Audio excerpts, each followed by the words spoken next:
Just a little bit of my background. Like George, I am a product of the master plan. I come from a working class family. My father drove Muni here in San Francisco. I grew up here in the city, and he eventually got a job at the San Francisco airport working on laying the asphalt on the highways, and he ended up dying of cancer in the 80s.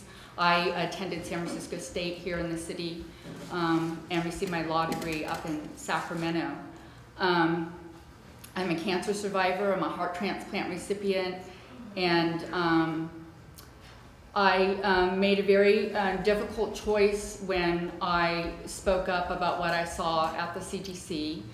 There were serious illegal conflicts of interest with individuals making government decisions and the education industry.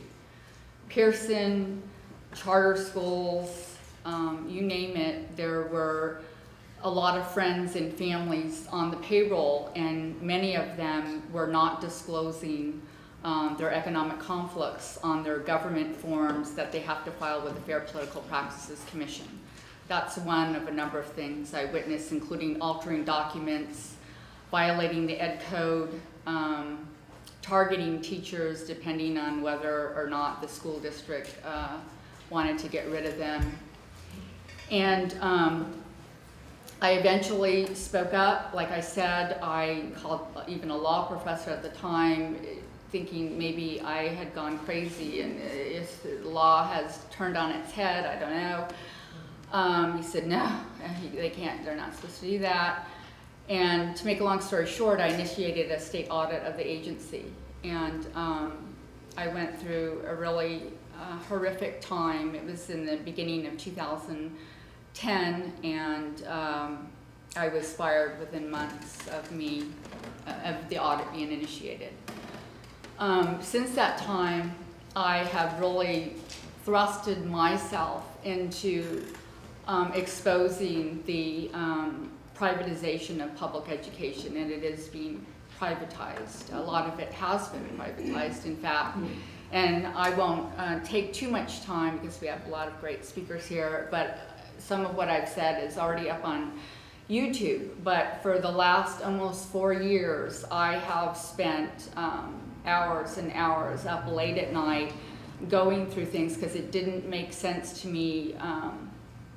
Some of the conflicts, it just, so illegal, and I didn't understand where the unions were.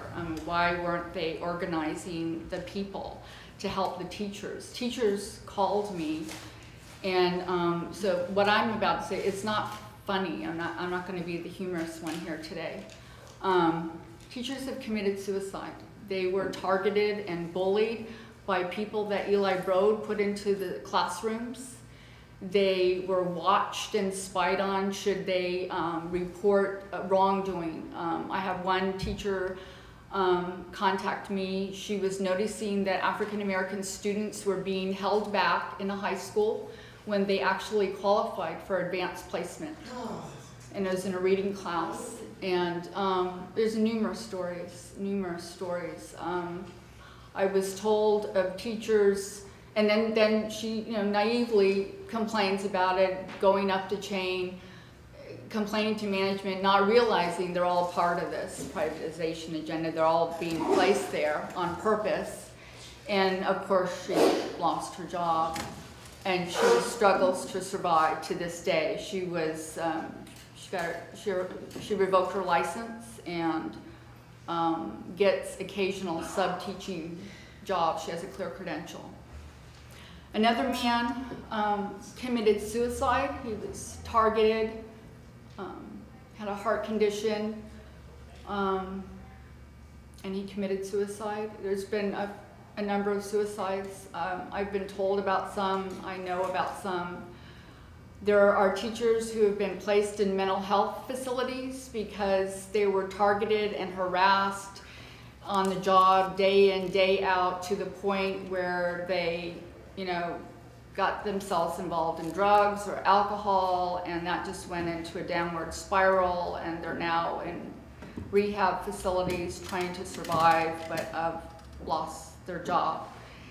And when you lose your job and there's a dismissal on the record, that's public, and good luck finding another job when that happens.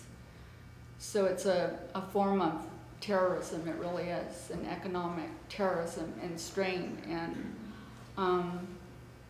And the personal stories never get heard about.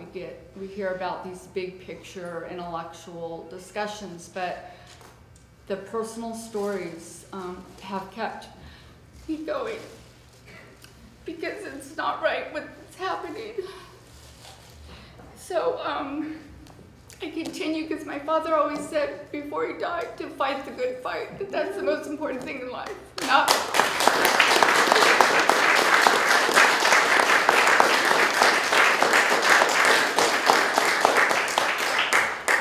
at the end of the day what you have, what kind of car you have, or what kind of house you have, but what you care about in the end is that, you know, you've done the right thing, you tried to make society a better place, and you have friends and family that you love, and that's the most important thing. And so I have continued, because the union just hasn't been there. And so I started looking at the union, and I started noticing they were forming nonprofit corporations. A lot of the privatizers are funneling their money, like Eli Broad, the Walton family.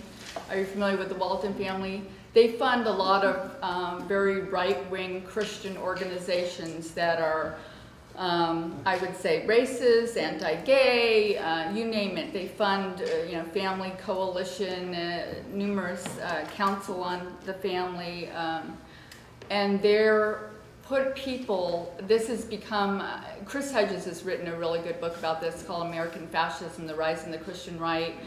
Max Blumenthal's wrote a wonderful book called Republican Gomorrah.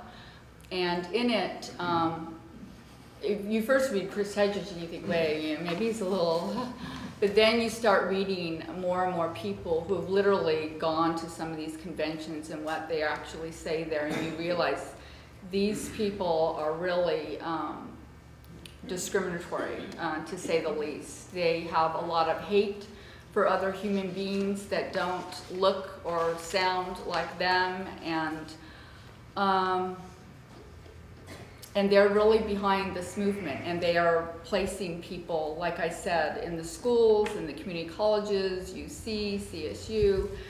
And so anyway, getting back to the unions, the privatizers forming all the nonprofits, there's just zillions of them. The unions have also formed nonprofits, and you can actually look that stuff up. That's public information. So if a person has formed a nonprofit or a group has formed a nonprofit, they're basically saying to the IRS that we're tax exempt. It's supposed to be for a charitable purpose. And so these documents are public. They're called 990 forms.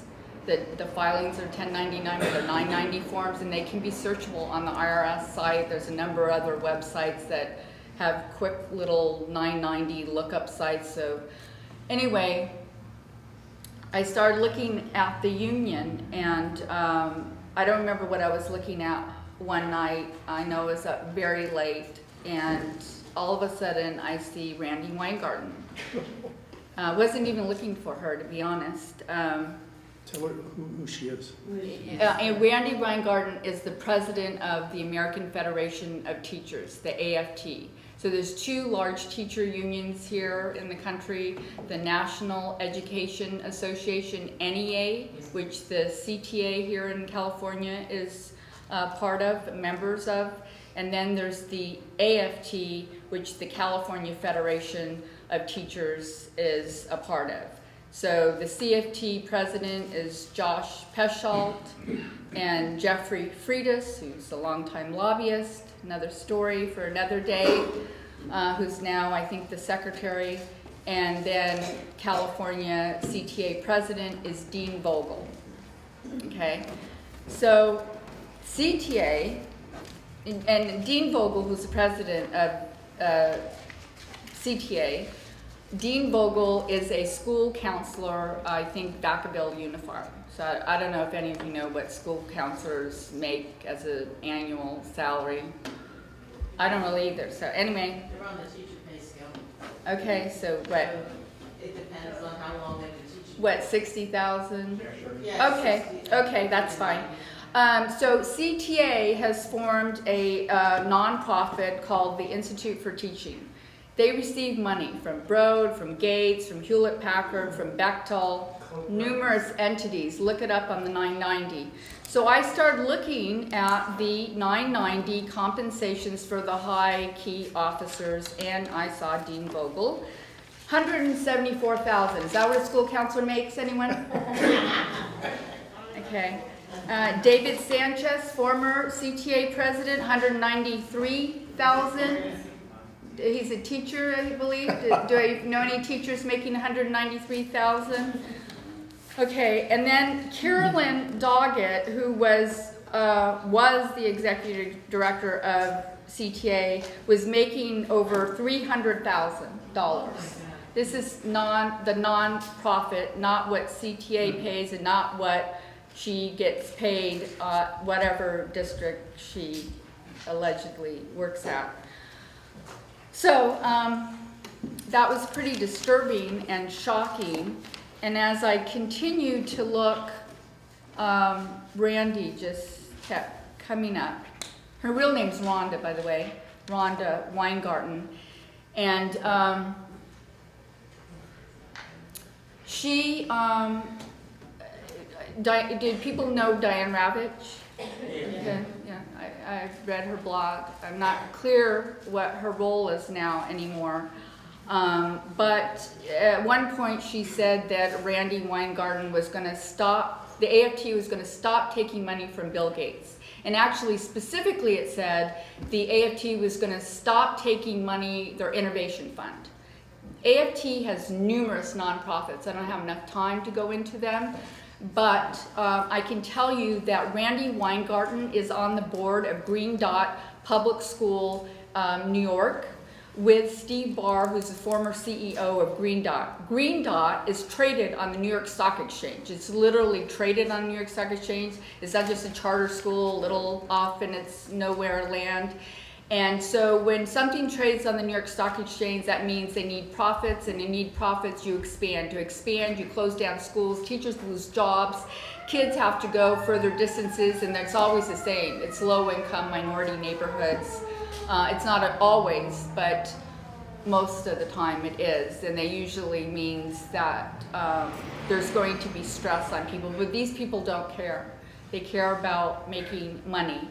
So in addition to that, Randy is on the board of New Visions for Public Schools. Who funds New Visions for Public Schools? The Walton family. Michael Milken. Do you know who Michael Milken is? Yeah. Yeah. He and his brother Lowell had 98 felony counts against them, including racketeering charges. Some deal, I guess, got struck. Rudy Giuliani was on the case. And Lowell no longer is a lawyer on the bar. If you look him up, I think it says ineligible because he failed to comply with MCLE. He can no longer do trading with the SEC. And Michael Milken has a lifetime bar from trading. If you want to read the details of what these two men did, read the book Den of Thieves by James Stewart. Michael Milken should not only still be in prison, he should not be handling billions and billions of dollars of our tax dollars. How is he handling that? K-12 Inc. is a publicly traded online education company. K-12 Inc. has government contracts throughout the country, and it is the single largest online education company in the country. He owns a holding company called Knowledge Universe, started with his brother Lowell and with Larry Ellison of Oracle. I think I'm running out of time. So Milken funds Randy's New Visions for Public Schools. Milken, I told you about. Yep. And who's the last one? Oh yeah, Walton. What did I tell you about Walton? Homophobes, racist. They fund the Christian white agenda. And I don't know if Randy's openly gay. I don't understand it personally. She's, you know, but there it is. There it is in all its ugly being, and there's so much more I don't have time to go into. But I want you guys to understand this is not funny. People are being seriously harmed. And the union is in on it. NEA has formed an online academy, NEA Academy. It's an online school. Yeah, and they're gouging the union. The officials are in on it. They're getting paid by the privatizers. So if you wonder where the union is, look at their salaries up in the nonprofits.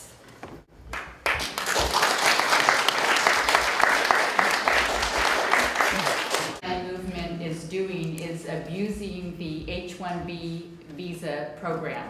That's a guest worker program. So the United States is only supposed to approve an HB1 visa if they look and cannot find a professional to fill the position. So they are abusing it. In fact, someone mentioned about tech jobs, that's the only jobs. Well, I happen to have been in contact with a group of workers, IT professionals, and I'm not talking about data entry people, I'm talking about software engineers, people who actually, you know, have master's degree in information technology, who work for Microsoft, and he is one of the biggest abusers of the HB1 visa program. He basically gets people coming over here from other countries to fill positions, and the people who are working here in the United States who are actually, you know, born here looking for jobs, they have to work through a temp agency. So then Bill Gates doesn't have to pay him health care, no workers' comp, no benefits, you know, just work through a temp agency, and that is happening. So this shortage of IT professionals is, and a good site to look up to look it up is called WASH Tech, WASHTECH, and the same thing is happening with the teachers. They're abusing the HB1 visa with the Gulen, and basically getting teachers over here when we have teachers that are looking for jobs, they're out of jobs, and many are struggling actually. Say Bryce Harris, the state chancellor of the Community College District, was once an ACCJC commissioner. Yeah. They're all connected. The Student Success Task Force, I could go on for hours literally, but on the board was Ted Mitchell. Ted Mitchell is a venture capitalist. He's involved in numerous charter school startups and online education, and it's not surprising to me because these people are all in bed together. Christopher Capaldon is another one. He has nonprofits, he's making money from the privatizers. He was once vice chancellor of the Community College District. He's now sitting vice mayor of West Sacramento. But he's also involved with the thing that people need to understand in terms of what this gentleman said about the strike and the K-12 and the Community College District and CSU and UC, the same players are involved. Richard Blum is a stockbroker, okay? He's a stockbroker. You can look him up on a site called Edgar. He has $300 million in one for-profit IT tech company alone. That's ITT Tech. Look it up. I actually did happen to source that, but he's got numerous investments. And the problem with SEC filings, if you don't have that critical 5% or above, you don't have to file. But I can guarantee you they're all in it for the money. They're in it for themselves. They do not care what's happening in their district. Not exaggerating. Sometimes he gets a little animated. But he's not he's not exaggerating when he says criminal, because, you know, that just sounds like, whoa, you know, you're off in, you know, Neverland, Mars. No. Government officials are supposed to be neutral with their decision making. That means they're not supposed to have conflicts in some business that the UC is voting on, or the CSU, or the community college, or a K-12 school. You're not supposed to have a business interest, because that is called Government Code 1090 violation, felony. The last time I recall, there's been conflicts of interest where people get convicted, but you know, Bill Honig is an example. If you ever want to read his case, Google it. There's an appellate court decision on Bill Honig. A lot of people said that was political, but the facts of his case were incredibly egregious. On the side, he and his wife has this nonprofit. He was funneling public money into it. It's the same thing that's happening today, although it's happening on a much grander scale today. And he got convicted, felony, 1090. It was eventually reduced to misdemeanor. His wife ended up committing suicide. I believe they live here in San Francisco. But this stuff is criminal and no one's getting prosecuted for it. It's not exaggerated. The U.S. Department of, you need to know, the U.S. Department of Defense is behind the privatization effort. And I have proof of that here. If anyone wants to look at the annual report of WestEd, which produces a lot of reports about how bad things are and how we need to change it so they can make more money, it's here. San Francisco State, like a number of the individual CSU campuses, have foundations. San Francisco State University has a foundation, which means it's tax exempt, and you can look that up. You can look up their 990 form, and in that form, and it's not fun to read, by the way, I have a few here. I can maybe walk you through some, but basically you can look for, they'll have columns. It's a tax form, so they'll have, you know, revenues coming in, revenues going out, expenses, all of that. They'll have key officers, key employees, and what their salaries are. So that's one way to start to look. So and one of the things they do have in terms of this company you're talking about is they do have a section for independent contractors. So the contractor section may or may not show that, but that is public information and you have a right to it. In fact, you don't even have to, if you don't have internet or whatever, you can go somewhere to an administrative office at San Francisco State and say, I want to see the 1099 form. I want to know if we have a contract with whatever company you're looking for. It's public information. Anyone who claims tax exemption, you have a right to look at their tax exempt forms, their financials.